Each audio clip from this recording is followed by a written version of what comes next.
Assalamualaikum warahmatullahi wabarakatuh. Bismillah, alhamdulillah, salatu wassalamu ala rasulillah Sayyidina Maulana Muhammad ibn Abdillah wa ala alihi wa sahbihi wa mawala amma ba'du. Para sahabat dimana saja Anda berada, kembali kita ketemu di tongkrongan Buku Faedah. Kali ini kita akan membahas masalah investasi.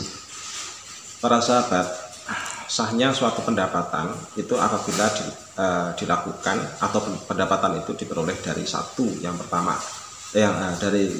adalah dari hasil jual beli, dan yang kedua dari hasil investasi.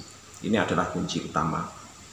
Jadi ini adalah sebuah kunci utama untuk mengukur bahwasanya pendapatan yang kita peroleh itu merupakan sah. Bagaimana kalau misalkan kita bekerja di suatu tempat atau suatu entitas usaha, suatu lembaga misalkan, kita mendapatkan upah. Akadnya termasuk akad apa? Apakah termasuk jual beli? Ya, termasuk bagian dari akad jual beli. Tapi jual belinya dalam hal ini adalah termasuk jual beli sesuatu yang bersifat manfaat. Jadi akadnya namanya akad ijarah. Al-ijarah simpun minal buyu'at. Jadi ijarah itu merupakan bagian dari jual beli. Yang kita jual belikan adalah tenaga. Nah, para sahabat sekalian, di dunia online ini kadang-kadang kita itu menemukan adanya entitas yang menawarkan sebuah investasi. Jadi menawarkan sebuah investasi dengan menjanjikan berbagai hal, berbagai pendapatan. Dalam hal ini, apakah pendapatan itu termasuk yang halal atau yang haram? Maka kita bisa melihatnya dari sisi objek yang dijadikan sebagai ruang usaha, ada atau tidak. Pertama yang harus kita pertimbangkan terlebih dahulu adalah itu. Terus yang kedua adalah masalah legalitas. Mengapa kok harus ada legalitas semacam ini? Karena ada kaitannya dengan masalah penjaminan.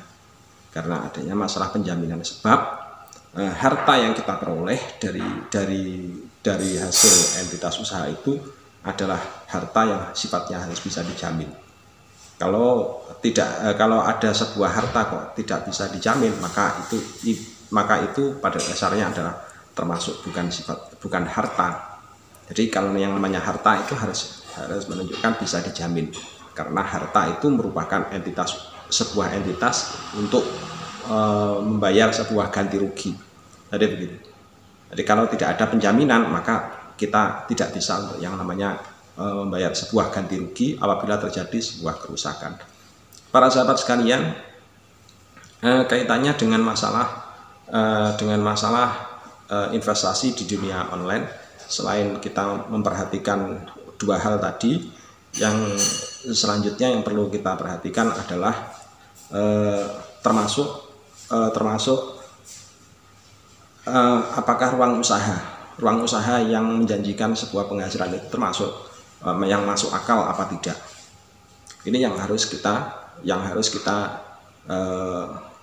pikirkan terlebih dahulu. Masuk akal apa tidak penghasilan yang dijanjikan. Misalkan ada sebuah platform yang menawarkan dengan penghasilan per hari 2%.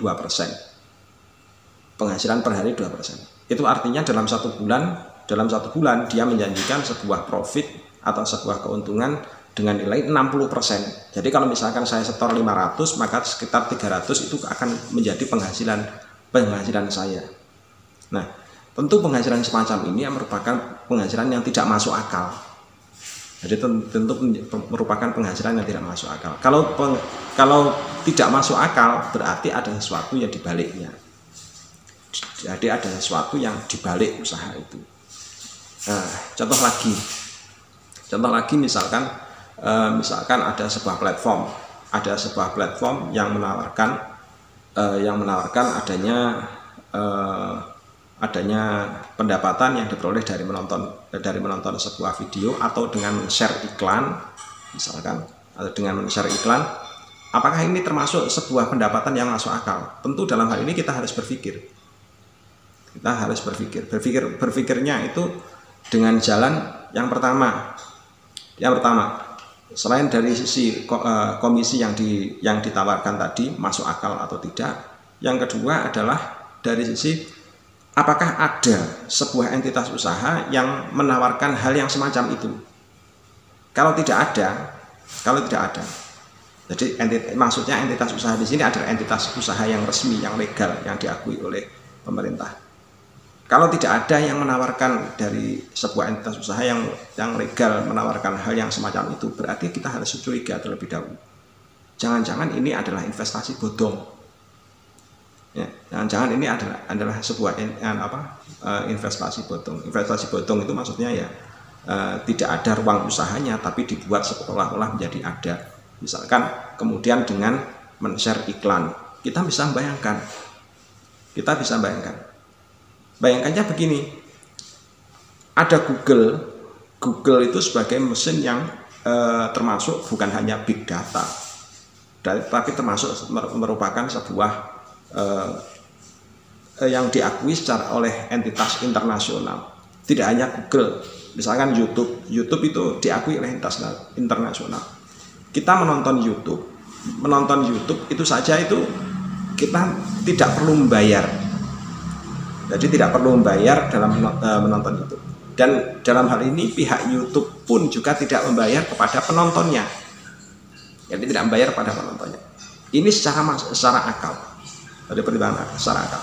Jadi kalau misalkan kok ada sebuah aplikasi kemudian menawarkan bahwasanya dengan menonton video iklan yang ada di tempatnya atau dengan men-share iklan yang ada di tempatnya, terus kemudian dia mendapatkan penghasilan, maka kita perlu tanya, apakah ada sebuah entitas usaha yang di mana ada ruang big data yang menjanjikan sebuah yang tidak perlu mengeluarkan pendapatan yang besar, tidak mengeluarkan upah yang besar kepada orang lain, penontonnya, tidak perlu membayar penontonnya di situ. Terus tiba-tiba dia itu bekerja sama dengan pihak platform yang menawarkan penghasilan atas nama katanya kerjasama dengan sebuah perusahaan. Terus kemudian dia akan memberikan bayaran lewat platform itu, terus kemudian disalurkan kepada penontonnya. Apakah masuk akal semacam ini? Tentu nggak masuk akal. Nggak masuk akal. Google dan YouTube saja itu perusahaan nasional tidak perlu membayar kepada penontonnya. Kenapa harus pakai lewat platform? Ini kan jalan. Kalau misalkan kok terjun di platform justru malah bekerjasama dengan platform itu, bukan menurut akal nalar kita, itu namanya pengusaha yang nggak waras gitu. Wong ada saluran yang gratis kok milih yang bayar, kan begitu. Jadi kalau misalkan kok ada platform yang menawarkan hal semacam itu dan tidak masuk akal, maka pasti di balik itu ada penipuan. Semoga keterangan singkat ini bisa bermanfaat buat Anda semua dan tetap gunakan akal yang sehat. Assalamualaikum warahmatullahi wabarakatuh.